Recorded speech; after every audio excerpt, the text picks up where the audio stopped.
Okay, as you know, there has been a ripoff report about me posted on the internet, so instead of writing up a big long thing that nobody really wants to read, I thought I would make a video so I could talk to you and tell you what happened with Joyce Wallace. The first time I talked to her was the 1st of September, and she had called about a dog I had named Tyler on my website. I had him priced for $3,500. He was a little stud dog, but he was not a very aggressive breeder. She told me that she had some poodles and she was raising Aussie Doodles, and her male had bred a couple of females, but they came up empty. So she needed a new Merle male for her breeding program. She really liked Tyler. She wanted to buy him. And I told her, I said, you know, he's a really nice dog and I think you would like him, but since you've already had problems with one of your males, I really hate to sell him to you because he's not a very aggressive breeder, and I would hate for you to have problems with another dog. So we talked for a couple hours. She seemed really nice, and we had a lot in common. We talked about dogs and poodles and Aussies and everything in between. And towards the end of the night, she said, well, what else do you have? I told her about another puppy, and he was just a puppy at the time. He was probably a couple of weeks old or so. And she said that she wanted to buy him. So as time went on, you know, she sent me a deposit through PayPal. And then she sent me another check for the rest of the money. It totaled out to be $1,500. She sent me $1,550, which I guess included the crate. So anyway, she sent me the money. I had the check in hand, and I called her on September 5th and said, hey, I have this puppy. He's ready to go, but I don't think he's exactly what you want. I want to send you pictures and let you look at him and see what you think. She said, okay, thanks, send me the pictures. So I got her the pictures September 6th, September 7th, and she wrote me on September 7th and said, well, I'll let you know tonight if I want him or not. I didn't hear back from her, but I told my husband, I said, there's a lady there's a $1,250 check. I don't know if she's going to take the puppy or not, so just keep that check when you're depositing checks tomorrow. Leave that here and take the rest. So the next morning he went and ran his errands while I took care of my website and the bank account, well, emails and stuff like that while he took care of the bank account. That was the morning of the 8th.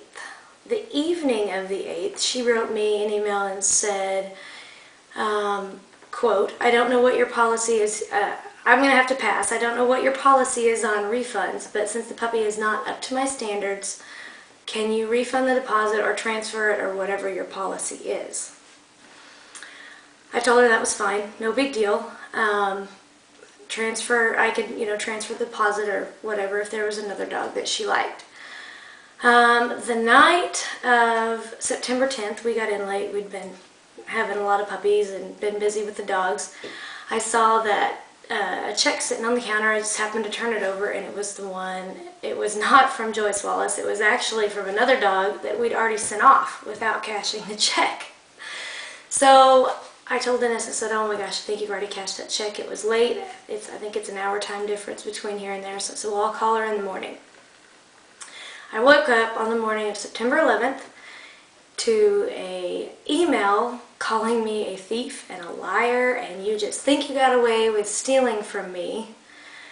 So, of course, that, didn't go over very well.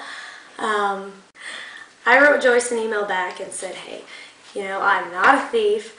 I didn't realize that my husband had accidentally cashed your check instead of the other one, but I'll be happy to send you your money back, but I would like for you to apologize to me for just jumping to conclusions, sending me this email, calling me a thief and a liar, and threatening to sue me.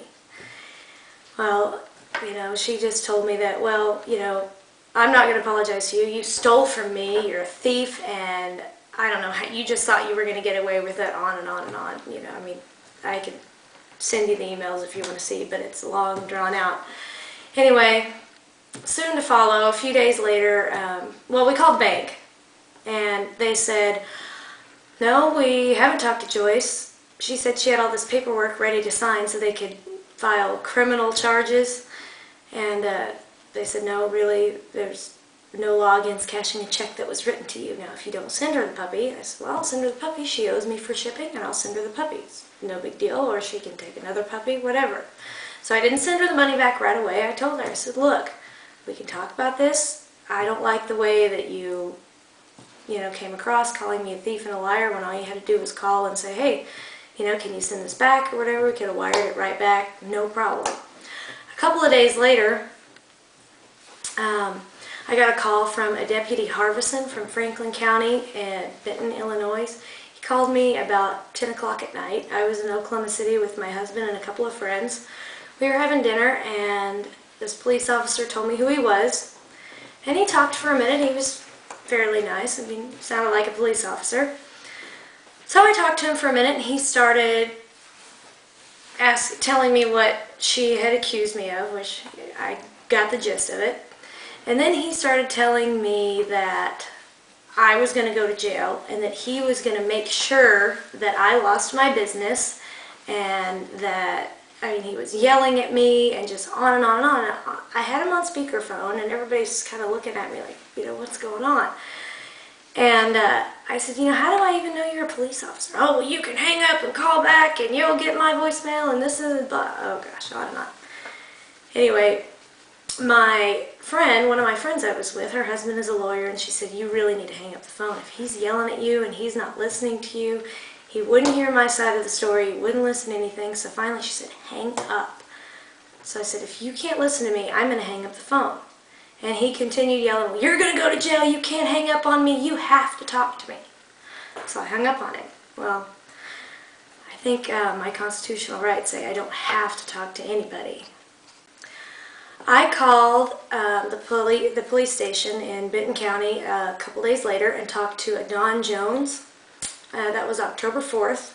And I asked him, were charges filed? What's going on? And he said, well, let me look it up. And he said, there have been no charges filed. You can't file charges on something like this. There has been a police report filed, but there's no charges. It's not illegal to cash a check, once again. A police officer friend of mine in the meantime from here had called there and talked to one of the officers. I guess it was Don Jones. I believe he's the ranking guy there. Whatever the word is for that, I'm not into the police lingo. Anyway, he told my police officer friend that this police officer, Harvison, was not on duty that night at that time, and he didn't know why he would have been calling, even if he was on duty, because that was not a part of his job description. So it turns out he was just doing a friend a favor and using his authority to threaten me. A complaint has been filed with the county about this police officer. It's just one of those things. I don't have the time or the energy to pursue it, but, things happen. Oh, I don't know, a few days later, sometime later, Joyce tried to get her deposit back through PayPal, filing a dispute. She claimed, quote, since she didn't read my contract, it wasn't fair. My contract states that all money put towards a puppy is non-refundable, non-transferable.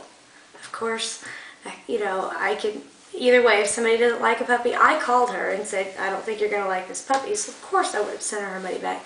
Probably minus the deposit. I would have transferred the deposit since I'd been holding the puppy for her for 6 weeks. Anyway, she filed a dispute with PayPal. They didn't return her deposit because it was a deposit and PayPal doesn't cover deposits. Anyway, I thought about it all night, and I thought, this is just so stupid. I've got all this stuff going on. I've got a dog show coming up, and this is keeping me awake. I don't like to lose sleep. That's just me. So, I thought about it. I thought, this is dumb. I'm going to call her in the morning. So I woke up, and I called her. I didn't get her on the first number. Called the second number. A man answered the phone and put her on the phone. I said, hi, Joyce. How are you doing? Oh, I'm fine. And then I told her who I was, and she instantly changed. I said, look, this is Lindsay. I just want to talk to you about sending your money back or sending you your puppy, maybe giving you a different puppy, whatever you want. I don't want any puppy from you, and I cannot talk to you. I have a case pending against you. I said, okay. Well, I'm really just calling to tell you that I want to either send you your money back, and I need to know how to do that. I need to know if you want it wired, if you want PayPal. I need to know how you want it, and I want to tell you that I'm doing it. And she said, I can't talk to you. And she paused. When I told her, this is what I'm doing, Joyce, do you understand? I want to send you your money back. she'd pause for a minute. I can't talk to you. I can't talk to you. And my husband and a couple of other friends were here. I had it on speaker so everybody could hear. And they're just looking at me in disbelief that she would not talk to me. So after I asked her again, Joyce, this is stupid. I just want to get this done. Can I please, we figure something out? I have a case pending against you. Can't talk to you once again. And she hung up on me. 3 days after I had this conversation with her, it was October 7th, I was on my way to a dog show with, several other breeders, and I got this email on my phone saying that there was a ripoff report posted about me. I thought, okay. I just called this lady and offered to send her money back. I kind of more expected a call from her saying, okay, can we do this or something. So anyway, this ripoff report on there, which ripoff reports can never be taken off the internet. Even the person that posted it cannot take it off the internet, so it's on there forever. That is the reason that I'm making this video.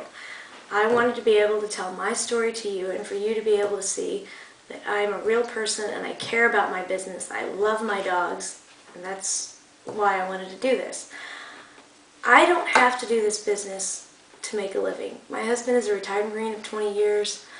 I do this because I love it. I do this because I love spending all day, every day with my dogs. I love it that me and Dennis can do this together. I even love the endless hours that I spend on my computer working on my pictures and my website, believe it or not.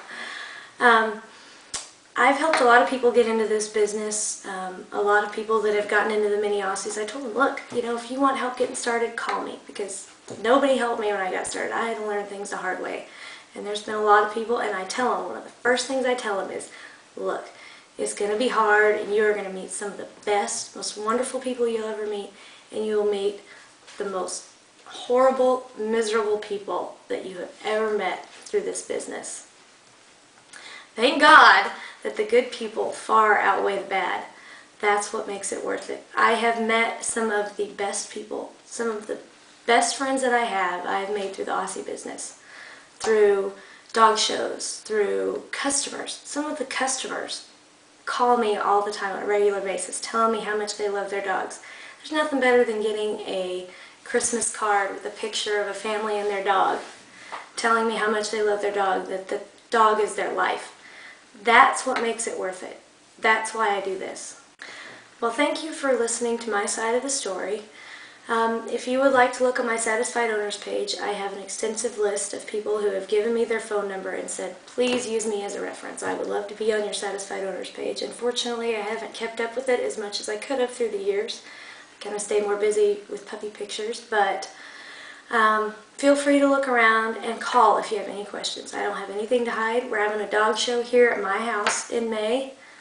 If somebody wants to come out and meet me, meet my dogs, my friends, I'll have friends here from all over the United States. There's people coming from Canada and Europe and France. It would be really neat to meet people.